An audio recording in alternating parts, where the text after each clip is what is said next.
अगर आपकी सैलरी से हर महीने पीएफ कटता है तो ईपीएफओ के इस नए नियम को समझना आपके लिए बहुत जरूरी है, क्योंकि अब नौकरी छोड़ने के बाद ईपीएफ का पूरा पैसा निकालने के लिए 12 महीने का इंतजार करना होगा, और जबकि ईपीएस यानी पेंशन वाले हिस्से का विड्रॉल बेनिफिट लेने के लिए 36 महीने यानी पूरे 3 साल का इंतजार करना होगा। इसी 36 महीने के नियम को लेकर संसद में सरकार से सवाल पूछा गया कि आखिर कर्मचारियों को इतना लंबा इंतजार क्यों करना पड़ेगा, और जिन लोगों को नौकरी जाने के बाद पैसे की जरूरत है उनकी परेशानी कैसे कम होगी। सरकार ने इसको जवाब दिया है। तो आखिर ये 36 महीने का नियम क्या है, किस पर लागू होगा, पीएफ और पेंशन में क्या फर्क है, और आम नौकरी पेशा लोगों पर इसका क्या असर होगा, आइए इस वीडियो में पूरा मामला समझते हैं। नमस्कार, आप देख रहे हैं टीवी 9 का खास शो पैसा, पॉलिसी और पब्लिक। मैं हूं अरुण सुंदराल।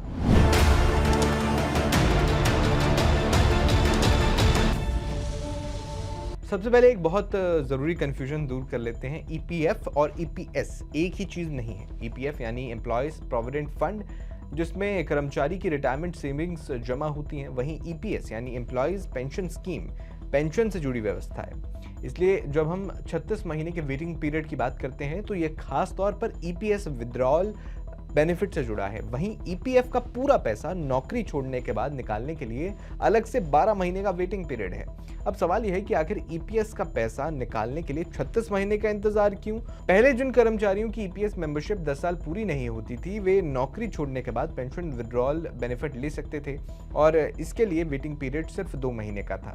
अब इस वेटिंग पीरियड को बढ़ाकर 36 महीने कर दिया गया है। सरकार का तर्क है कि इसका मकसद कर्मचारियों को नौकरी छोड़ते ही पेंशन कॉर्पस निकालने से रोकना है।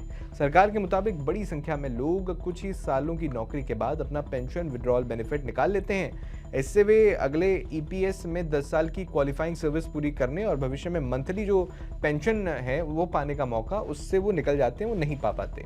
इसे एक आसान उदाहरण से समझिए। मान लीजिए किसी व्यक्ति ने 7 साल नौकरी की, उसकी ईपीएस मेंबरशिप भी 7 साल की है। अब उसने नौकरी छोड़ दी। पुराने नियम में वो 2 महीने बाद एलिजिबल पेंशन विड्रॉल बेनिफिट ले सकता था, लेकिन नए नियम में उसे विड्रॉल बेनिफिट के लिए 36 महीने का इंतजार करना होगा। इस दौरान अगर उसे दूसरी नौकरी मिल जाती है और उसकी ईपीएस मेंबरशिप आगे बढ़ती रहती है तो वो 10 साल की क्वालिफाइंग सर्विस पूरी कर सकता है, और 10 साल की क्वालिफाइंग सर्विस पूरे होने पर वो फ्यूचर मंथली पेंशन के लिए एलिजिबल हो सकता है। यानी सरकार का लॉजिक है कि अभी पैसा जो है निकालने की बजाय कर्मचारी पेंशन सिस्टम में बना रहे, ताकि आगे उसे रिटायरमेंट में मंथली जो पेंशन है उसका फायदा मिलता रहे। लेकिन अब सबसे बड़ा सवाल यह है कि अगर किसी की नौकरी चली गई और उसे तुरंत पैसों की जरूरत है तो क्या 3 साल तक उसे ईपीएफओ से कोई पैसा नहीं मिलेगा क्या? ऐसा नहीं है। ये बात समझना बहुत जरूरी है कि जो 36 महीने का वेटिंग पीरियड है वो ईपीएस विड्रॉल बेनिफिट से जुड़ा है। इसका मतलब ये नहीं है कि ईपीएफओ का पूरा पैसा 3 साल के लिए लॉक हो गया है। नई व्यवस्था में ईपीएफ के पार्शियल विड्रॉल के नियमों को काफी आसान किया गया है। अलग अलग छोटी छोटी विड्रॉल कैटेगरी को मिलाकर 3 बड़ी कैटेगरीज बनाई गई हैं: एसेंशियल नीड्स, हाउसिंग नीड्स और स्पेशल सर्कमस्टेंसेस। यानी बीमारी, पढ़ाई, शादी, घर से जुड़ी जो जरूरत है या कुछ खास परिस्थितियों में एलिजिबल कर्मचारी अपने पीएफ बैलेंस का हिस्सा निकाल सकते हैं। सरकार के मुताबिक कुछ परिस्थितियों में कर्मचारी अपने पीएफ बैलेंस का 75% तक हिस्सा निकाल सकते हैं। स्पेशल सर्कमस्टेंसेस में साल में 2 बार तक विड्रॉल की सुविधा भी दी गई है। तो यहाँ एक बहुत बड़ा फर्क समझ लीजिए। देखिए, ईपीएस विड्रॉल बेनिफिट अलग है और ईपीएफ पार्शियल विड्रॉल अलग है। अगर आप सिर्फ ईपीएस का विड्रॉल बेनिफिट लेना चाहते हैं तो 36 महीने वाला वेटिंग पीरियड लागू हो सकता है। लेकिन अगर आपको किसी एलिजिबल जरूरत के लिए ईपीएफ से पार्शियल यानी कुछ रकम जो है आपको निकालनी है तो उसके लिए अलग प्रोविजंस हैं। अब बात करते हैं ईपीएफ के पूरे पैसे की। अगर कोई कर्मचारी नौकरी छोड़ देता है और दूसरी नौकरी नहीं करता तो नए नियम के तहत पूरा जो ईपीएफ फाइनल सेटलमेंट है वो लेने के लिए 12 महीने का वेटिंग पीरियड रखा गया है। यानी अब नौकरी छोड़ते ही पूरा पीएफ जो पीएफ अकाउंट है वो खाली करने का रास्ता पहले जैसा आसान नहीं रहेगा। सरकार का कहना है कि इसका मकसद भी रिटायरमेंट सेविंग्स जो है उन्हें सुरक्षित रखना है, क्योंकि अगर जो कर्मचारी है वो नौकरी छोड़ते ही पूरा पीएफ निकाल लेता है तो रिटायरमेंट के लिए जमा रकम खत्म हो सकती है।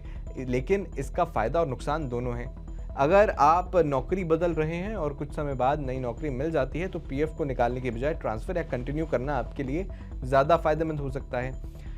आपका रिटायरमेंट कॉर्पस बना रहेगा और ईपीएस में नौकरी भी आगे बढ़ सकती है। लेकिन अगर किसी व्यक्ति की नौकरी चली गई और नई नौकरी नहीं मिल पा रही है और घर चलाने के लिए पैसों की ज़रूरत है, तो 12 महीने और 36 महीने के वेटिंग पीरियड्स उनके लिए मुश्किल पैदा कर सकते हैं। हालांकि ऐसे मामलों में एलिजिबल पार्शियल विड्रॉल प्रोविजंस कुछ राहत दे सकते हैं। अब सवाल है कि सरकार ने कर्मचारियों की परेशानी कम करने के लिए क्या किया। सरकार ने संसद में बताया कि ईपीएफओ ग्रीवांस रिड्रेसल सिस्टम जो है उसे मजबूत किया गया है, डिजिटल क्लेम सेटलमेंट को बढ़ावा दिया जा रहा है और नए विड्रॉल रूल्स के लिए या इसके बारे में लोगों को ज़्यादा जानकारी देने के लिए आउटरीच की जा रही है, उनके पास जाया जा रहा है।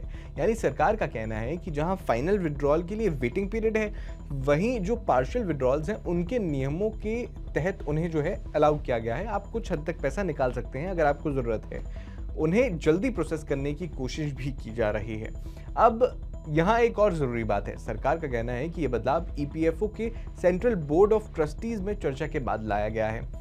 इस बोर्ड में एम्प्लॉयज़, एम्प्लॉयर और सरकार के रिप्रेजेंटेटिव शामिल होते हैं। तो अब आम जो नौकरी पेशा व्यक्ति हैं उनके लिए इसका मतलब क्या है? देखिए, अगर आप लंबे समय तक नौकरी करने वाले हैं तो ये बदलाव आपको पीएफ को, जो आपका जो पीएफ है उसको रिटायरमेंट सेविंग्स के तौर पर बनाए रखने के लिए एनकरेज करते हैं। लेकिन अगर आप नौकरी छोड़ने वाले हैं तो आपको सबसे पहले ये समझना होगा कि आपके मामले में ईपीएफ और ईपीएस में कितना पैसा है, आपकी ईपीएफ सर्विस कितनी है और आप किस तरह का विड्रॉल करना चाहते हैं। क्योंकि सिर्फ ये देखकर फैसला लेना कि मुझे पीएफ का पैसा निकालना है सही तरीका ऑब्वियसली बात नहीं है। अगर आपकी ईपीएस सर्विस 10 साल के करीब पहुंच रही है तो सिर्फ विड्रॉल के लिए सर्विस खत्म करना भविष्य की पेंशन के लिहाज से नुकसानदायक हो सकता है। बाकी इन बदलावों पर आपके क्या विचार हैं, मुझे कमेंट बॉक्स में अपनी राय ज़रूर दीजिएगा।